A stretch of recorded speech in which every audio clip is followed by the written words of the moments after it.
Tudo da Canção Nova em um só lugar. Canção Nova Play.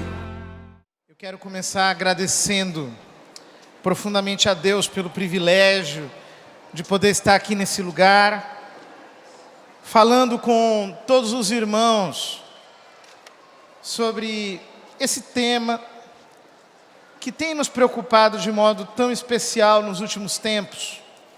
Um tema atual e que de fato tem despertado os ânimos na nossa sociedade. Eu quero te convidar a abrir comigo a sua Bíblia na segunda carta de São Paulo a Timóteo, 2 a Timóteo capítulo 4.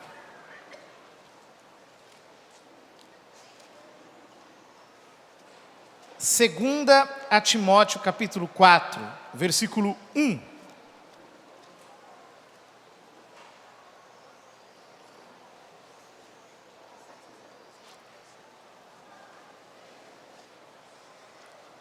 Eu queria que essa palavra entrasse no seu coração. E mais do que simplesmente nós ouvirmos algumas informações, eu queria que nós abríssemos o nosso espírito ao Espírito Santo, para que Ele nos dê revelação da sua verdade, para que o próprio Deus ilumine o nosso entendimento, a fim de que nós consigamos entender tudo aquilo que está acontecendo à luz da sua palavra.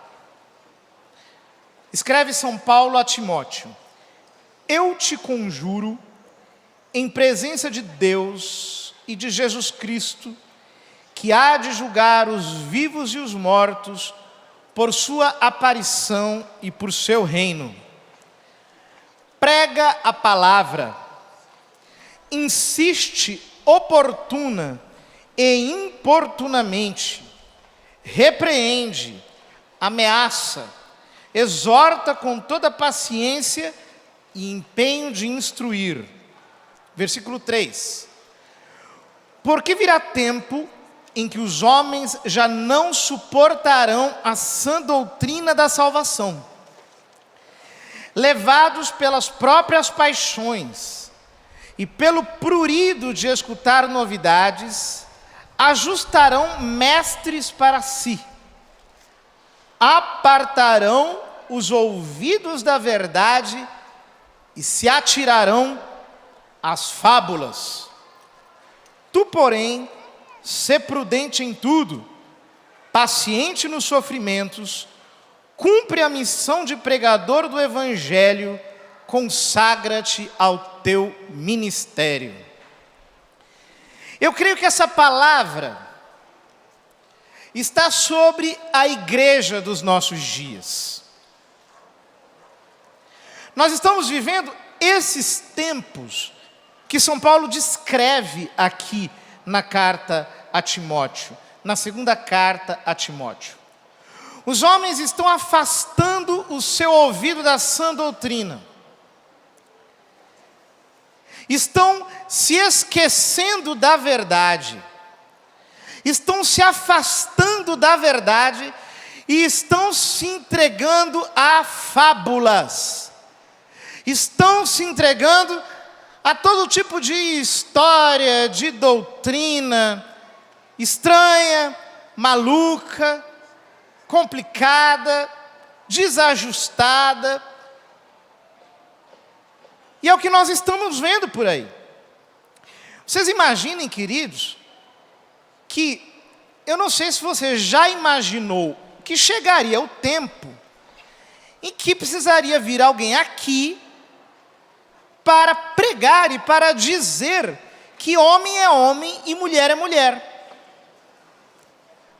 Vocês já imaginaram que chegaria um tempo como esse? Em que nós precisaríamos ficar gastando o nosso latim, gastando nossa língua portuguesa, para ficar insistindo na ideia de que homem é homem, mulher é mulher. Pois é, nós chegamos a esse tempo em que nós precisamos gastar imaginação, estudo, esforço, retórica, para explicar para as pessoas que um homem é um homem e uma mulher é uma mulher. Por quê? Porque não apenas surgiram pessoas que afastaram o seu coração da verdade. A situação é mais grave. Na verdade, surgiram pessoas que querem varrer a verdade do mundo. Pessoas que estão dispostas, estão determinadas, estão financiadas para varrer a verdade da face da terra. Querem simplesmente convencer a sociedade inteira de que não existe a verdade. Notem, não é que eles afastaram o seu coração da verdade. Eles ensinam que a verdade é autoritarismo, ensinam que a verdade é falsa, que é uma posição que desfavorece os outros. Ensinam que você dizer que a verdade existe é discurso de ódio, é discriminação, é rejeição às pessoas. Pessoas que estão cada vez mais se empenhando em destruir a própria noção de verdade, como se a verdade como tal fosse um mal, fosse uma imposição.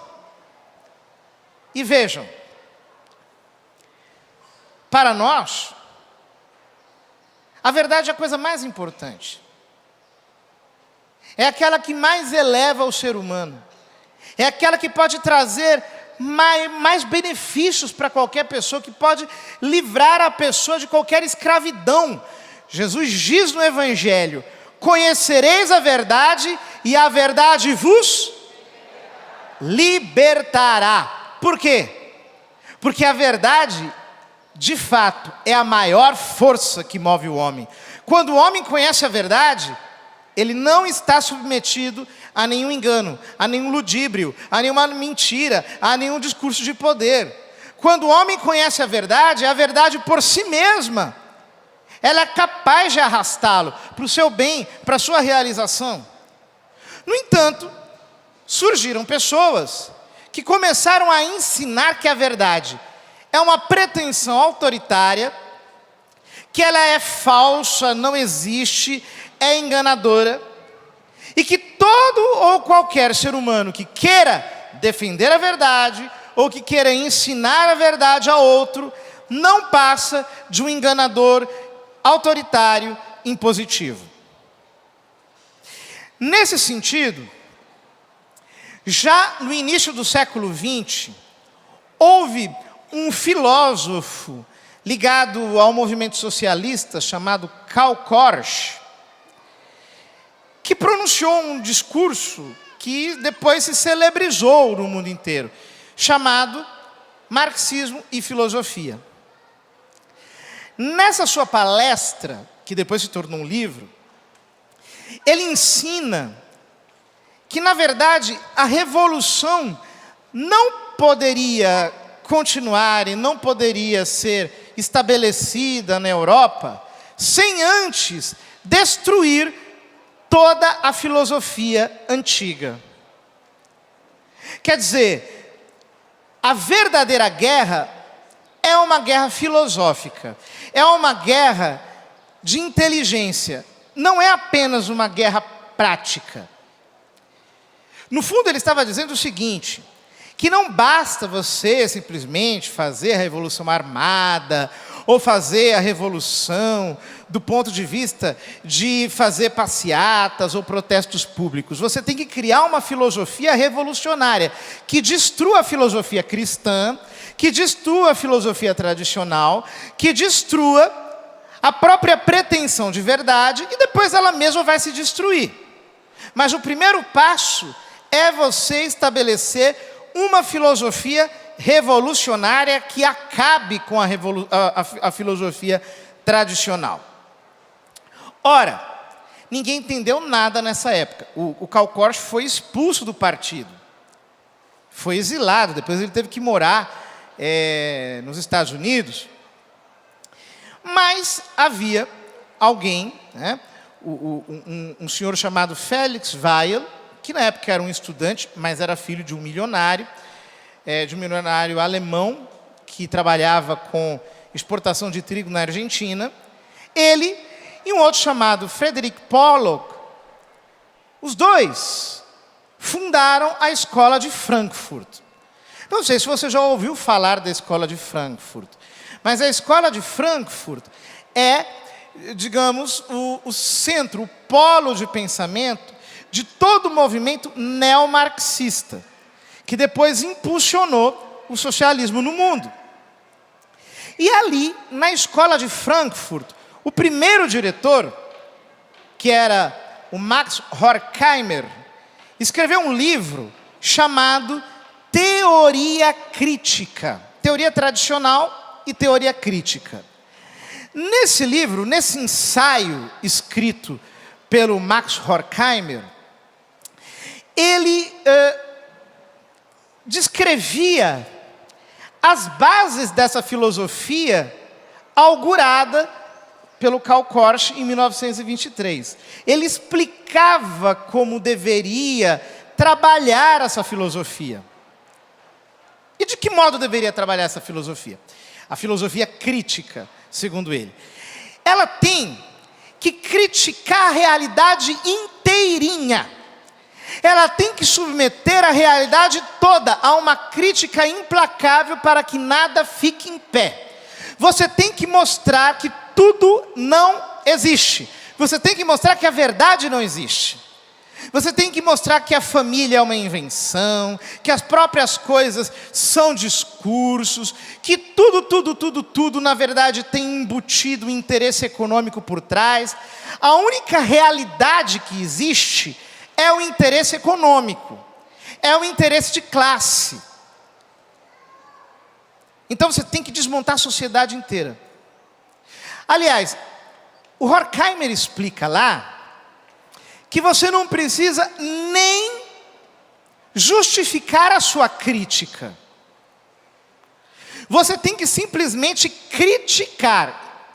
E fazer isso de uma maneira implacável, como uma metralhadora de crítica. Não sei se vocês estão entendendo. É como você pegar uma metralhadora, só que em vez de você usar bala, você usar crítica no lugar. E você criticar a realidade inteira. Você dizer que tudo não passa de discurso, que tudo é imposição de poder, que tudo é abuso, que nada existe, que a verdade não existe, que a verdade é uma imposição, que a família é uma imposição, que tudo, na verdade, não passa de um grande embuste e assim por diante.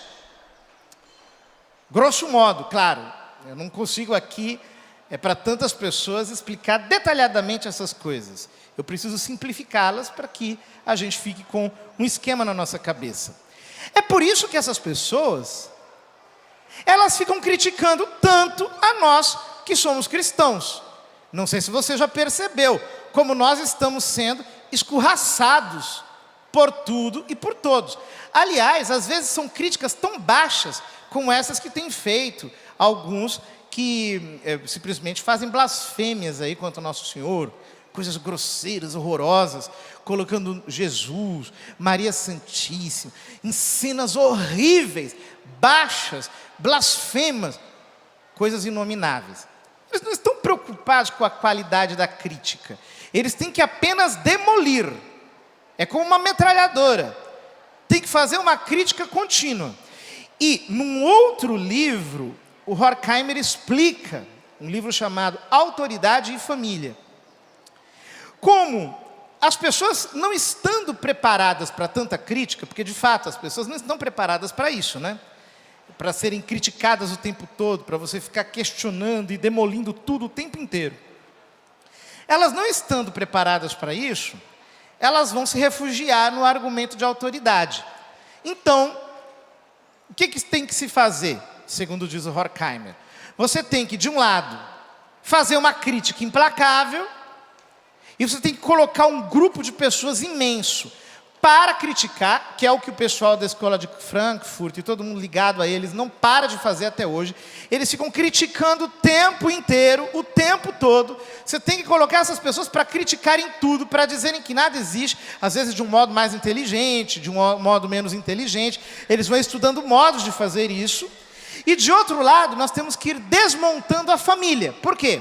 É na família que as pessoas aprendem o argumento de autoridade. Elas vão dizer, olha, você está dizendo que isso é assim ou que aquilo é assado, mas meu pai diz outra coisa, a minha mãe diz outra coisa, eu aprendi na minha família outra coisa, eu aprendi com o meu pároco, na minha comunidade, com a minha igreja, outra coisa. Então o que você tem que fazer? Você tem que desmontar a autoridade. A autoridade não pode ficar em pé. A autoridade tem que ser completamente destruída. E assim, desmontando a família, e ao mesmo tempo fazendo uma crítica implacável, imparável, contínua, nós vamos conseguindo, pensam os da escola de Frankfurt, nós vamos conseguindo demolir a realidade inteira e acabar com a teoria tradicional. Nós vamos conseguir fazer a revolução. É uma revolução, sobretudo, filosófica. É uma revolução crítica. Ora, não é fácil fazer a teoria crítica. Teoria crítica é fácil de enunciar, mas na verdade, é muito difícil fazê-la acontecer. Por isso que algumas pessoas ligadas à escola crítica, ligadas à teoria crítica, começaram a desenvolver o que eles chamaram de desconstrucionismo. Desconstrucionismo. Aliás, eu quero convidar você a anotar essas palavras. Você que está em casa também, anote aí. Porque raramente você vai encontrar alguém falando desses temas. Ainda mais de um modo tão simples, assim, mastigado, de uma maneira tão fácil. Desconstrucionismo. O que é o desconstrucionismo? Desconstrucionismo é um jeito de fazer a teoria crítica acontecer. Ou seja, você considera toda a realidade como se fosse discurso. A realidade não existe, tudo não passa de discurso. E na sequência, o que você faz? Você começa a desmontar, a desconstruir esses discursos. Então você diz, por exemplo, que a família não existe. A família é um discurso. E aí o que você faz? Você começa a desmontar a família, desmontando o discurso que você criou sobre a família. Eu acho até engraçado, ontem mesmo eu vi um vídeo de alguém que tentava explicar um livro escrito por essa autora de gênero que esteve no Brasil semana passada, a Judith Butler. E ele dizia que a família já está se destruindo, que a família já está se desfazendo, que a família é uma farsa, e a família já está apodrecendo por conta própria, porque ela é uma podridão, ela é farsa, ela não existe. Ele dizia isso no vídeo, defendendo a Judith Butler. Inclusive dizia que a família está apodrecendo, e ela vai apodrecer, e ela vai acabar. Dizia exatamente isso. Ora, isso que ele está falando é um discurso. E ele está discursando sobre a ideia que ele mesmo formou. É assim que fazem os desconstrucionistas. Eles criam um discurso e vão desmontando para dizer que a coisa não existe. Então, a base, a ideia principal da teoria desconstrucionista é dizer o seguinte: nada é alguma coisa. Você pode dizer isso? Nada. Repete, nada é alguma coisa. Essa é a ideia básica. Quer dizer, nada é alguma coisa. Então você pode desconstruir qualquer coisa. Você pode dizer que qualquer coisa não é ela mesma. Só que, note, a teoria desconstrucionista, ela pode ser até divertida. Essas pessoas ficam o tempo inteiro se exercitando em como desmontar coisas, em como dizer que coisas não existem, certo? Só que na vida prática é impossível que seja assim. Digamos o seguinte, que você queira comer macarrão, né? Então você vai a um supermercado e você vai lá na prateleira de macarrão. Só que lá você tem um vendedor desconstrucionista, né? Então você chega e vai lá, pega o pacote de macarrão e ele fala, não, peraí, o que você quer? Eu quero macarrão. Não, você está enganado. Isso aqui parece macarrão, tem gosto de macarrão, tem tamanho de macarrão, está no pacote de macarrão, está na prateleira de macarrão, tem preço de macarrão, mas não é macarrão.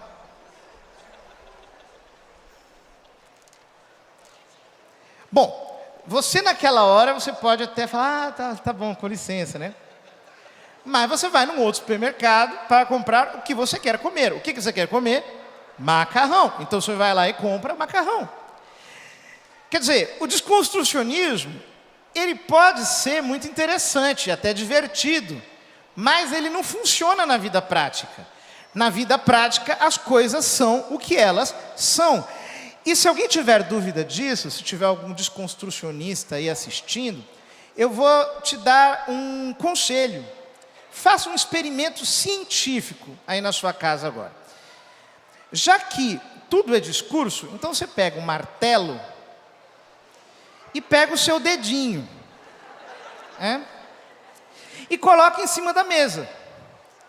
E aí você pega o martelo e bate no dedinho, dizendo para si mesmo, isso é só um discurso. Pá! E fica fazendo isso. Vamos ver até quando você aguenta. Não dá. Por quê? Porque o martelo não é um discurso, o martelo existe. O dedinho não é um discurso, o dedinho existe. E você não é um discurso, você existe. As coisas são simples. É um experimento que nós podemos fazer com a maior simplicidade e você vai perceber que tanto você quanto o martelo existem e não são discursos. Ora, não é fácil convencer as pessoas disso.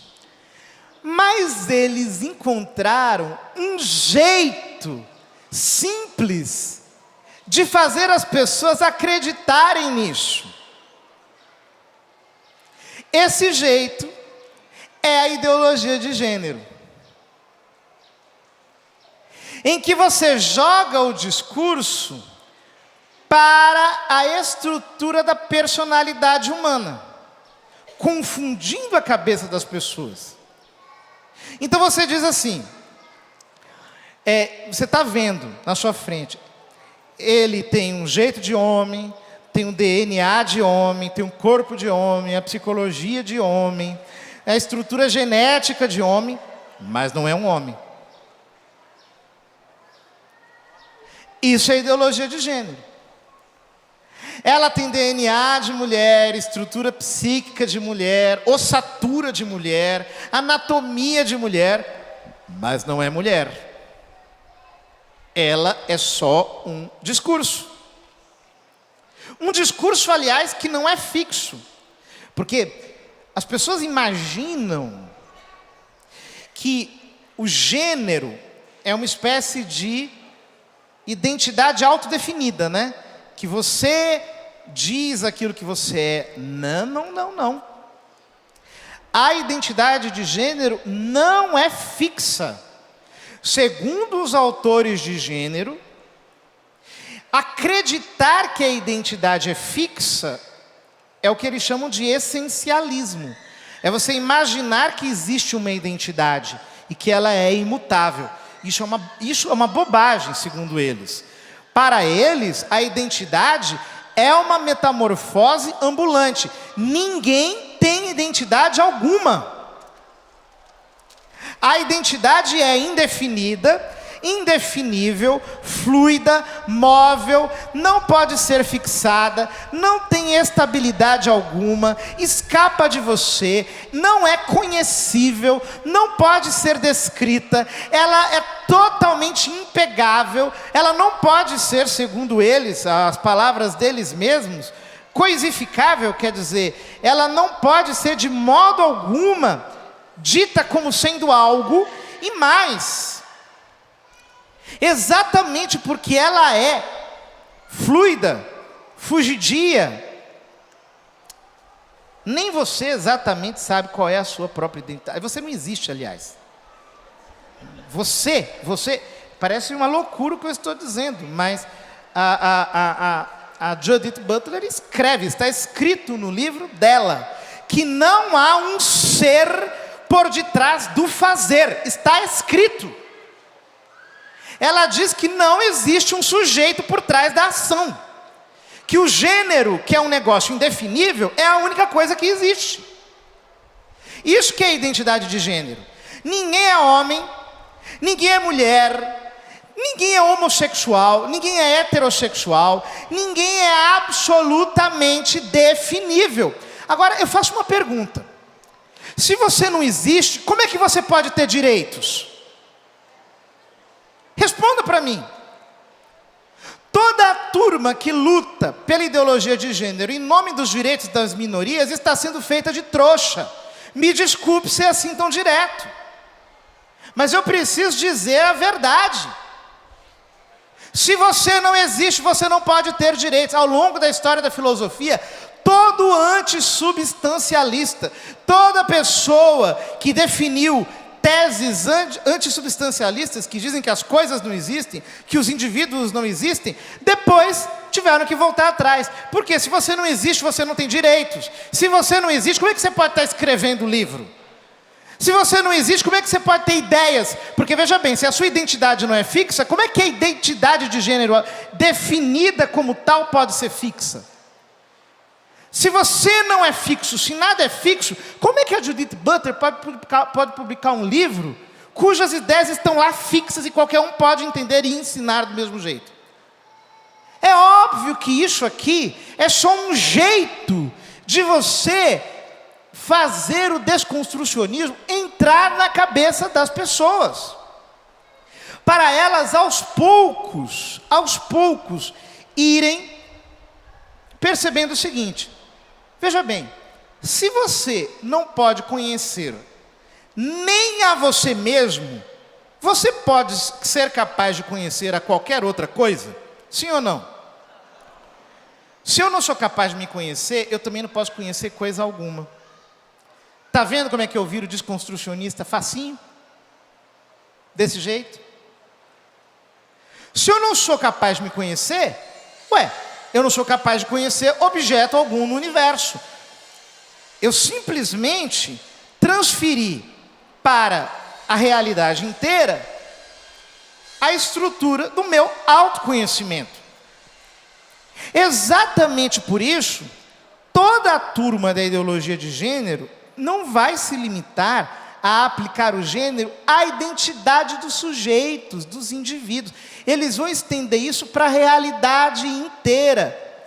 É um jeito de você destruir a capacidade cognitiva das pessoas. As pessoas começarem a simplesmente não conhecerem mais a realidade toda, porque elas não se sentem capazes de conhecer absolutamente nada. Esse é o resultado. Um resultado pedagógico cognitivo. Você destrói a capacidade de cognição da pessoa. Ela não pode mais conhecer nada. Ela se incapacita para o conhecimento. Ora, veja bem, você é adulto. Você é adulto. Se eu chegar aqui dizendo que você não é homem, que você não é mulher, isso não vai colar para você. Mesmo você que está em casa me ouvindo, você deve estar rindo, porque isso não cola. Eu chegar para você e dizer, olha, Você não é homem nem mulher, e homem e mulher não existe. Isso, como dizem eles, né, é um conceito biologizado da identidade. É binarismo, é sexismo. Isso é heteronormatividade. Eles dizem essas coisas. Acreditar que homem e mulher existem, isso é heteronormatividade, é binarismo. Ora, isso não vai colar para você que é adulto. Exatamente por causa disso, eles precisam falar para quem? Esses absurdos? Para as crianças. Eles precisam aplicar este tipo de ideia para as crianças. Aliás, eu quero só esclarecer aqui uma coisa. Há quem diga que a teoria de gênero não é uma ideologia. Mas é uma ideologia, sim. Por quê? A própria Butler coloca na introdução do livro dela que a construção variável da identidade, que é o gênero, é uma construção variável, não é fixa, diz ela, é um pré-requisito metodológico e normativo. É um pré-requisito metodológico e normativo. Portanto, eles não estão querendo explicar. Ela não está querendo provar que o gênero existe. Ela está apenas partindo da ideia de que isso é um pré-requisito metodológico e normativo. Você já parte do princípio de que o gênero é uma identidade variável e pronto. É um pré-requisito metodológico. E ao mesmo tempo ela diz, é um objetivo político. É um objetivo político. Ora, quando você pega uma ideia e não quer prová-la para ninguém, você simplesmente parte dela como se fosse um princípio evidente. E você faz com que ela seja um pré-requisito metodológico e normativo. Em um objetivo político, ou seja, você quer adequar a sociedade inteira àquela ideia, isto é a noção de ideologia. Ideologia é isso. É quando você pega uma ideia, eleva a categoria de princípio e julga a realidade inteira e quer forçar a sociedade inteira a aderir a essa ideia, que é o que eles estão querendo fazer. Não querem debater, não querem explicar, aliás, estão muito aborrecidos porque o povão está falando de gênero. Estão totalmente ofendidos, porque até alguns anos atrás, isso era tema apenas para círculos acadêmicos.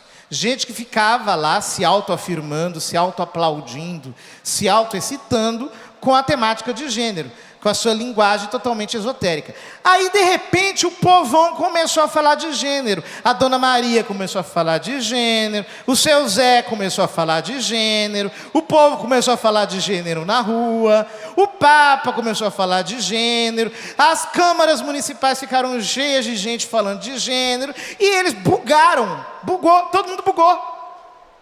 Não sabem o que fazer. Estão completamente desesperados. Estão tão desesperados que estão atacando a gente, que não quer fazer mais nada senão explicar essas próprias ideias, que, na minha opinião, são totalmente estranhas.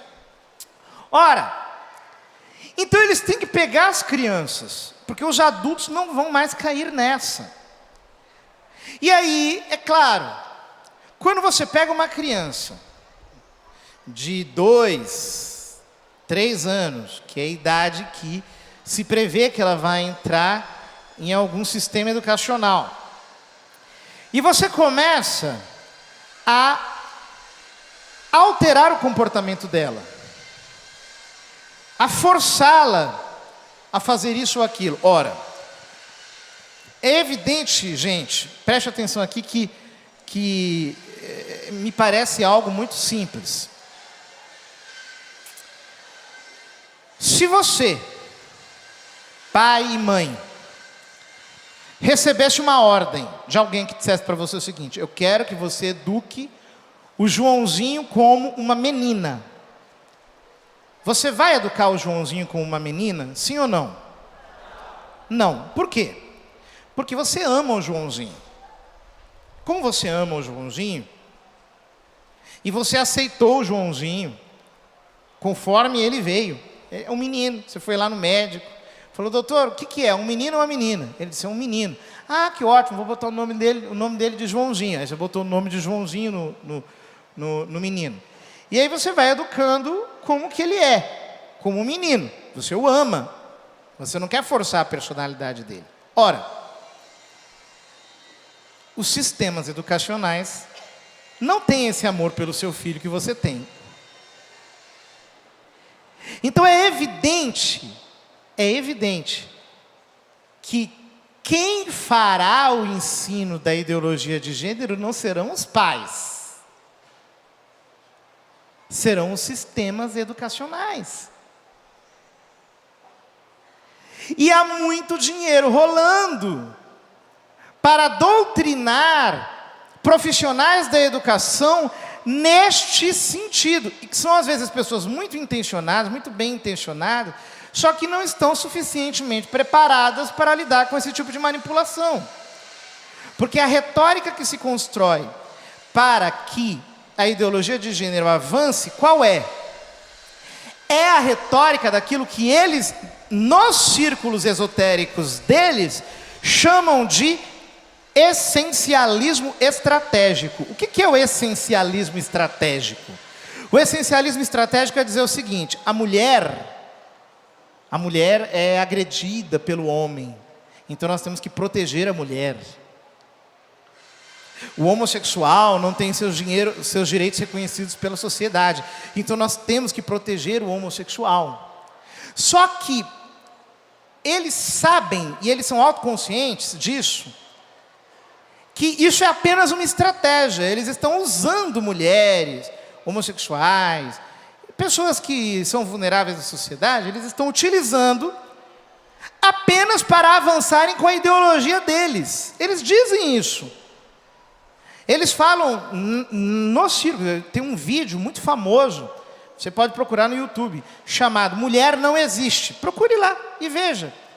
Uma ideóloga de gênero aqui no Brasil dizendo, nós sabemos que as mulheres não existem, mas nós temos que utilizar a mulher, o discurso de proteção da mulher, para avançar com a nossa agenda.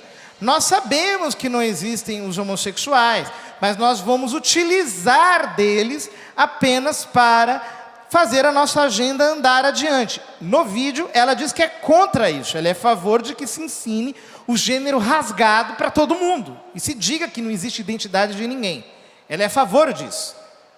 Mas, no movimento, ela reconhece que existem pessoas que querem apenas usar mulheres, homossexuais, para fazerem a agenda andar adiante. Ora, com esse discurso, com essa retórica, eles vão convencendo gente muito bem intencionada, sobretudo na área de educação. Aí as pessoas acreditam que, de fato, aquilo é para desmontar o preconceito, acreditam que aquilo é para proteger os vulneráveis, as pessoas que padecem de dificuldade. Acreditam mesmo, e com a melhor das boas intenções, acabam até defendendo essa ideologia, dizendo que não é uma ideologia, dizendo que ela, na verdade, está promovendo a igualdade, etc. Mas, na verdade, não está, não. Ela não foi construída para isso.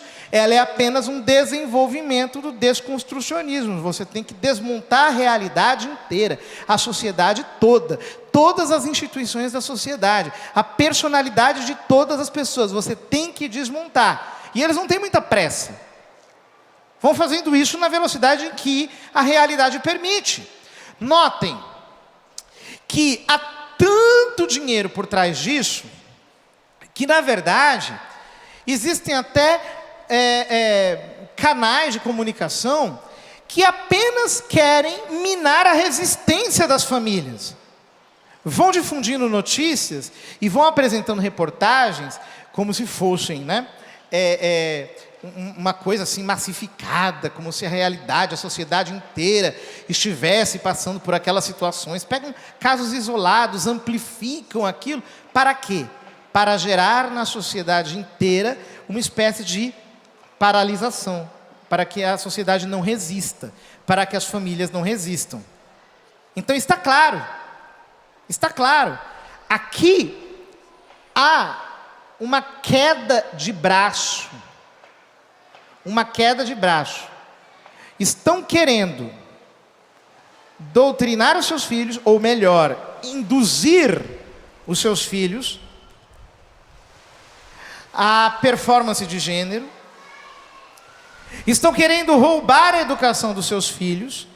E, na verdade, isso aqui é um grande teste para ver se você irá permitir que eles façam isso. Para ver se você vai permitir que eles continuem fazendo isso que estão fazendo já há um bom tempo. É uma queda de braço, para ver quem é que consegue dominar a educação das crianças. Exatamente por isso, eles primeiro tentaram ir pela via legislativa. Então todos vocês lembram do grande Plano Nacional de Educação, aqueles embates que aconteceram, aquela guerra toda, queriam colocar o gênero, aí depois os deputados tentaram entrar com outros projetos de gênero na Câmara dos Deputados, no Senado. Pela via legislativa eles não estão conseguindo, né? Aí tentaram, de uma maneira disfarçada, introduzir isso através dos planos de educação nos municípios. Nos municípios do Brasil, 98% barraram a ideologia de gênero. Olha que coisa maravilhosa. 98%. É o primeiro país em que isso acontece. Em que há uma resistência do povo, há uma reação popular. Aliás, eles estão muito preocupados porque o povo está se manifestando muito em relação à ideologia de gênero. Então, eles estão querendo amordaçar, colocar todo tipo de intimidação para que você fique retraído, né? Intimidado, para que você se sinta desencorajado. Nós não vamos voltar atrás. Nós não vamos nos deixar amordaçar. Isso não vai acontecer. Nos últimos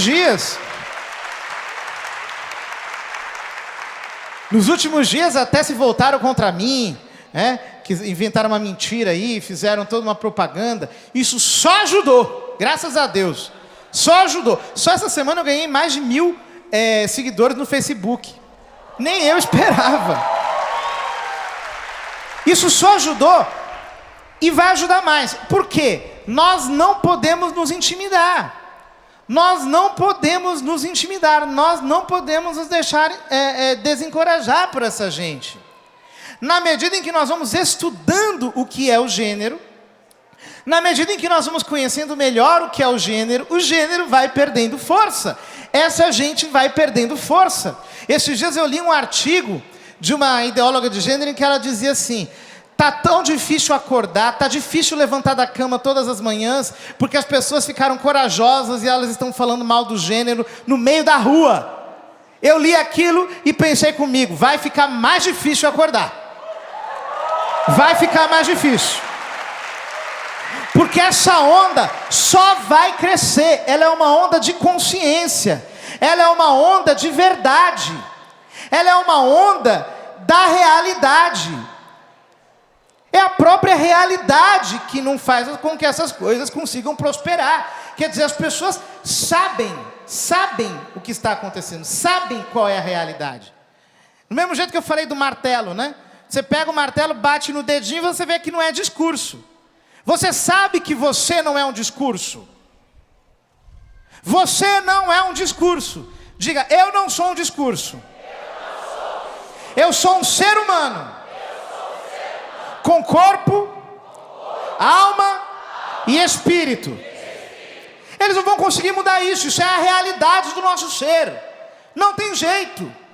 Você pode chegar com a conversa mais complicada, mais rebuscada, pode chegar com os autores mais complicados do mundo, pegar uma lista telefônica de autores e começar a desfilar estes autores assim, dizendo fulano, cicrano, beltrano. Você pega o martelo, dá no dedinho, você vê que aquilo é verdade. Por quê?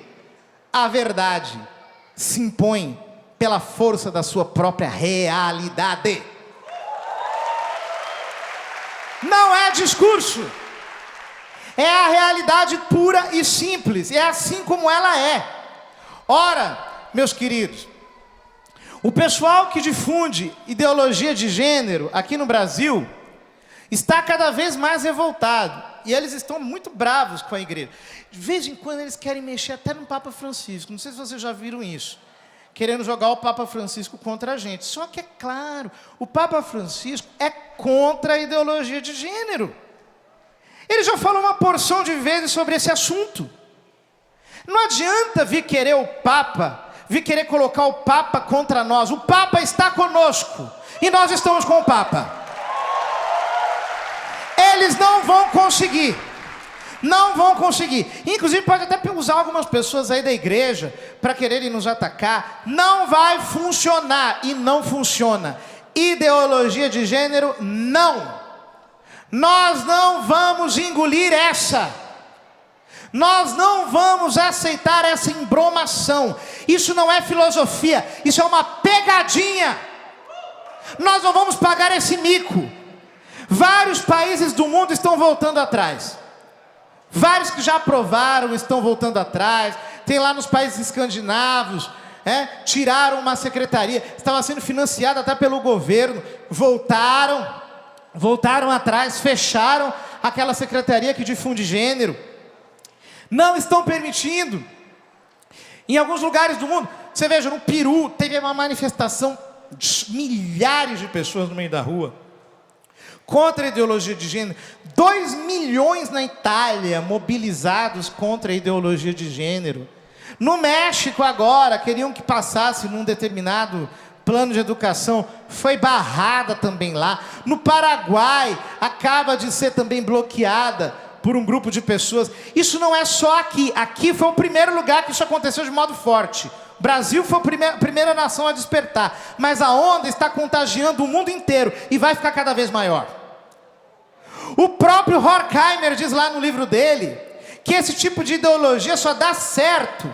Por quê? Você vai criticando, as pessoas não estão preparadas para responder à crítica. Eu tenho um aviso para dar para os discípulos do Horkheimer. O povo está acordando. As pessoas estão estudando.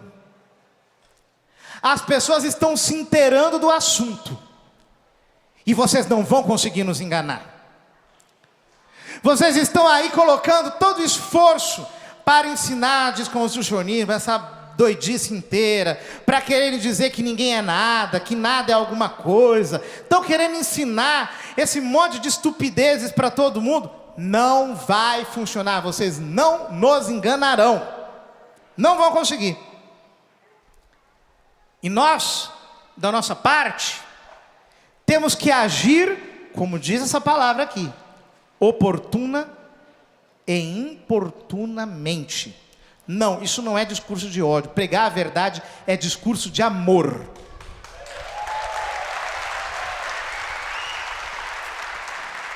Pregar a verdade é discurso de amor. Nós amamos as nossas famílias. Nós amamos todas as pessoas. Nós amamos as minorias. Nós protegemos as minorias. Eu não tenho notícia de ninguém ter agredido ninguém e ter dito o seguinte: olha, eu estou agredindo você porque a Igreja Católica me mandou agredir. Alguém sabe disso? Alguém ouviu alguma conversa dessa? Alguém já viu alguma minoria sendo expulsa, enxovalhada na igreja? Não, porque as portas da igreja estão abertas para todos. Nós vamos acolher todos e vamos amar a todos. Ideologia de gênero não. Ideologia nós vamos aceitar, nós amamos, mas sem ideologia. Porque a verdade não pode ser sacrificada e vendida no altar dessas pessoas que querem desmontar a sociedade para os seus próprios interesses. Porque a pergunta que você me faz, a pergunta lógica que se impõe a nós ao concluirmos isso aqui que estamos dizendo, é o seguinte: por que essas pessoas querem desmontar a sociedade? Por quê? Por um motivo muito simples, gente. Veja bem, a partir do momento em que você não acredita mais em nada, você acredita em qualquer coisa. Se a verdade não existe, O que aparecer está valendo. Basta haver um pouquinho mais de persuasão, basta a técnica de comunicação ser um pouquinho mais convincente. Se a verdade não existe, qualquer coisa é válida, tudo pode acontecer. É claro que isso é ótimo, isso é péssimo para o indivíduo, mas isso é ótimo para quem quer ter poder. Isso é ótimo para quem quer ter poder. Por quê? Eles pagam para essas pessoas ficarem convencendo a sociedade disso, porque eles chegam com um pacote de poder dele invisivelmente por cima. Você nem sabe que tem uma ditadura em cima de você. Você nem percebe que há uma ditadura por cima de você. É isso. Você está sendo induzido, você está sendo controlado e você não percebe que isso está acontecendo. Você não nota. Chegou alguém e te convenceu do que ele quis. Isso não é inédito na história da humanidade. Talvez vocês não conheçam a história da filosofia e não saibam que Sócrates lutou contra os sofistas. Quem que eram os sofistas? Eram exatamente como os ideólogos de gênero dos nossos dias. Os sofistas, eles eram pagos para dizerem que o ser não existe, que a verdade não existe, que nada existe, para enganarem o povo. E aí as pessoas iam caindo naqueles contos, eles eram pagos pelos políticos da época, e aí eles convenciam as pessoas do que eles queriam, e as pessoas não ofereciam resistência. É a mesma coisa que está acontecendo agora. Só que assim como Sócrates venceu todos os sofistas, a verdade vai vencer nos nossos dias. E ela já está vencendo. E vai vencer mais e mais e mais e mais ainda. E nós não vamos parar de falar disso. Nós vamos continuar falando sobre ideologia de gênero. Eles não vão nos silenciar. Nós vamos cada vez com mais força dizer. E quanto mais eles nos atacarem, mais audiências eles nos darão. E mais nós vamos falar para as pessoas sobre isso. E quanto mais as pessoas souberem, mais elas vão falar para outras pessoas. E a onda não vai parar de crescer. Por um motivo simples, a verdade é a maior força que move o mundo, e ela existe sim. Ela não é um discurso, ela é a realidade. A verdade existe sim. E nós, que sabemos disso, iremos anunciá-la e pregá-la corajosamente. Nesse encontro de novas comunidades, eu queria que nós nos dessemos conta disso. Abre comigo lá, em Efésios, capítulo 4, versículo 11. Efésios 4, 11.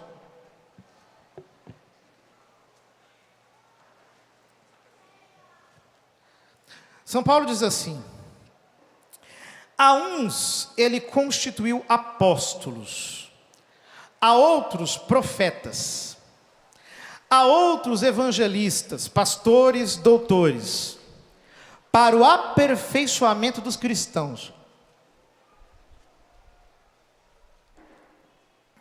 para o desempenho da tarefa que visa a construção do corpo de Cristo, até que todos tenhamos chegado à unidade da fé e do conhecimento do Filho de Deus, até atingirmos o estado de homem feito, a estatura da maturidade de Cristo, para que não continuemos crianças ao sabor das ondas, agitados por qualquer sopro de doutrina, ao capricho da malignidade dos homens e de seus artifícios enganadores, mas pela prática sincera da caridade, cresçamos em todos os sentidos naquele que é a cabeça, Cristo.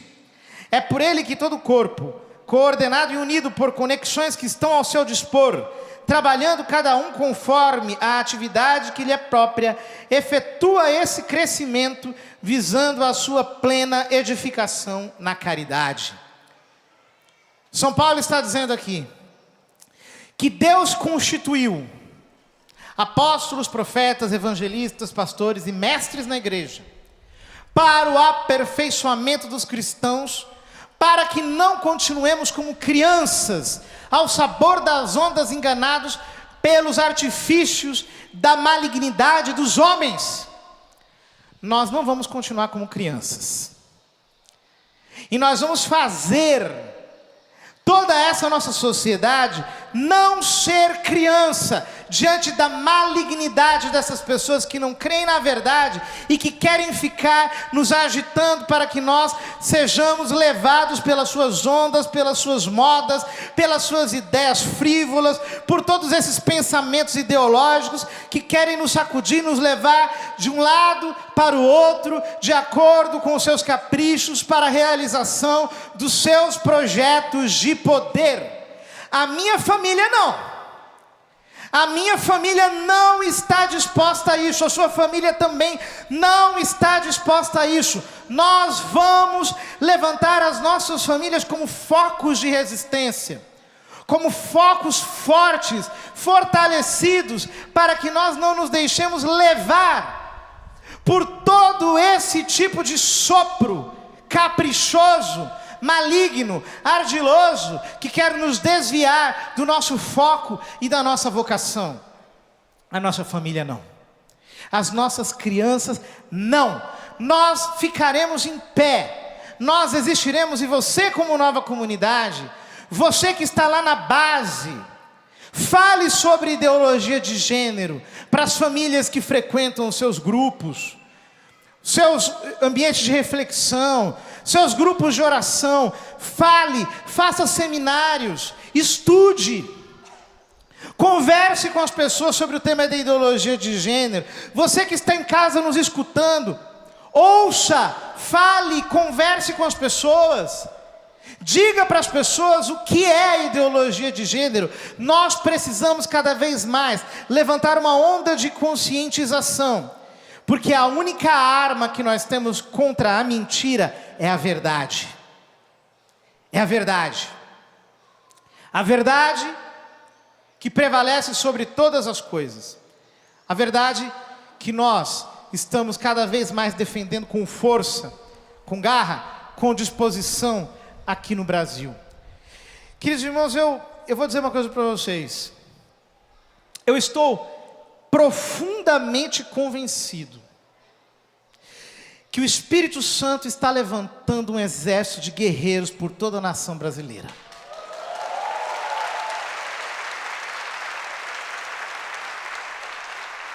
E eu quero dizer para você uma coisa. As pessoas falam assim: meu Deus, a situação está difícil,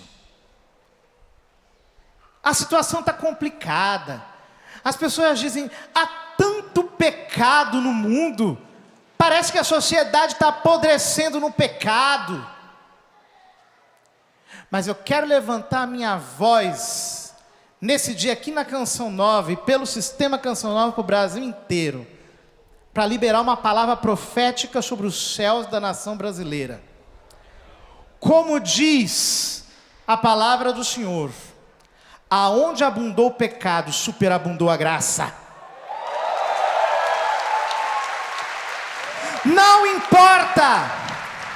Não importa se os exércitos do inferno, se os semeadores da mentira têm força, tem canais, tem mídia, tem o que for. Deus levanta o pequeno exército de Gideão nos nossos dias.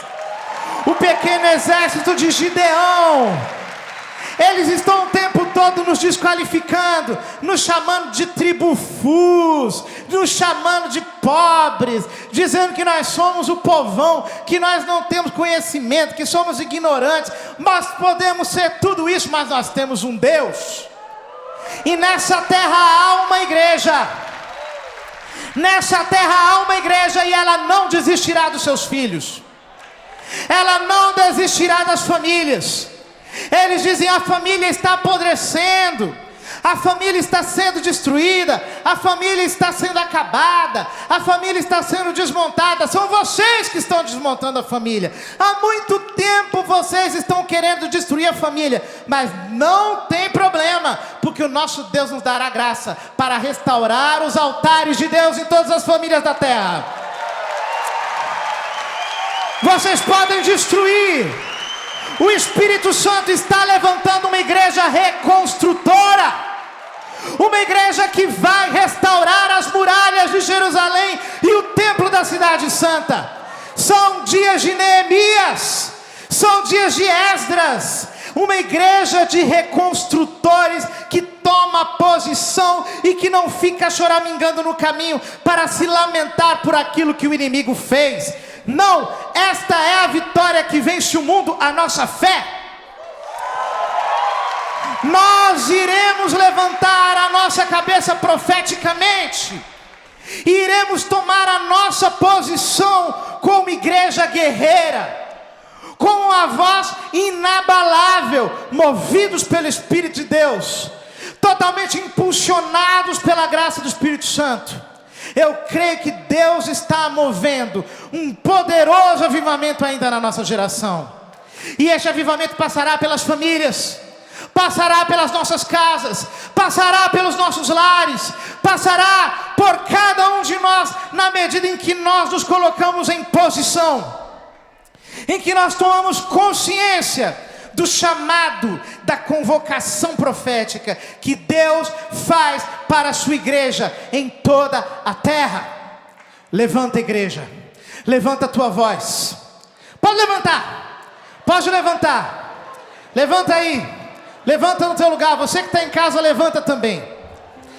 Eu quero dizer o seguinte, uma palavra que vem no meu coração agora. As pessoas, elas entregam muito fácil, né? Elas entregam muito fácil o ponto. Elas dizem assim: o diabo é terrível, olha as coisas que estão acontecendo, que o inferno está fazendo. Eu quero dizer para você aquilo que Jesus diz em Lucas 10:19. Eu vos dei autoridade sobre cobras e escorpiões e sobre todo o poder maligno, e nada vos poderá causar dano. O inimigo está agindo. Ele está agindo aqui no Brasil, mas ele não nasceu nessa terra. Quem nasceu nessa terra é você. É você que tem autoridade sobre esse solo aqui da nação brasileira. É você que tem autoridade. E eu quero conclamar todos os cristãos dessa nação, mesmo que não sejam católicos, hein? Eu quero conclamar todos vocês: vamos nos juntar nessa luta. Estão o tempo todo falando mal da igreja, perseguindo Cristo, blasfemando contra as nossas imagens, os nossos símbolos religiosos, fazendo coisas vergonhosas. Vamos nos unir, vamos nos juntar. Vamos fazer com que esta terra conheça a força de uma igreja que veio para ficar e que sabe qual é o seu chamado, qual é a sua vocação, qual é o seu Deus. Nós não vamos recuar. Você tem autoridade espiritual sobre a nação brasileira. Levanta sua mão aí e começa a profetizar uma reviravolta no Brasil. Vai profetizando. Começa a profetizar uma reviravolta. Senhor Jesus, nós profetizamos o renascimento das famílias. O Brasil se levantará para proteger todas as famílias dessa terra. Senhor, nós profetizamos restauração do matrimônio, a restauração dos casamentos, o levante de toda uma nação que se impõe contra as forças das trevas. Senhor Jesus, nós proclamamos o levante de uma juventude restaurada, de uma juventude renovada, de uma igreja jovem que marcha, que milita com força, que abre a sua voz. As escolas do Brasil sejam invadidas pela graça do Espírito Santo. Que haja uma inundação da verdade em todos os colégios dessa nação. Que o coração dos professores seja totalmente impactado pela força do Evangelho. Que o Espírito Santo desperte de todas as classes, de todas as raças, em todas as regiões do nosso país, um despertar espiritual, uma onda de conversão, que possa chegar até o último de todos os rincões de toda a nossa nação. Senhor, nós proclamamos sobre todo o clero da nossa nação um espírito de ousadia e de coragem. Que os padres, Senhor, não voltem atrás, que não se intimidem, que levantem a sua voz poderosamente, para que a verdade seja defendida, para que as famílias sejam protegidas. Senhor, traz vida para as paróquias, para todas as novas comunidades. Que o Teu Espírito impulsione um novo despertar espiritual em todas as famílias da nossa pátria. Senhor, nós te agradecemos. Nós te agradecemos porque Tu abres os nossos ouvidos para a Tua palavra nos nossos dias. Obrigado, Jesus. Obrigado, porque sobre os céus do Brasil, hoje, nós podemos liberar sementes de um despertar espiritual. Essa nação se levanta para evangelizar todas as nações da terra. O diabo tem querido matar pelo aborto. O diabo tem querido matar os futuros missionários que vão levar a palavra por todos os países do mundo. Mas nós queremos dizer que Jesus está salvando muitas crianças, muitos bebês do aborto. E eles serão os missionários que vão levar a palavra para o mundo inteiro. Para o mundo inteiro. Do Brasil para o mundo. Uma nação missionária. Uma nação que carrega a palavra para todos os continentes. Obrigado, Jesus. Viva Cristo Rei. Viva Cristo Redentor. Viva Nossa Senhora Aparecida. Viva as nossas famílias. Viva a igreja. Viva a nossa nação. Amém. Tudo da Canção Nova em um só lugar. Canção Nova Play.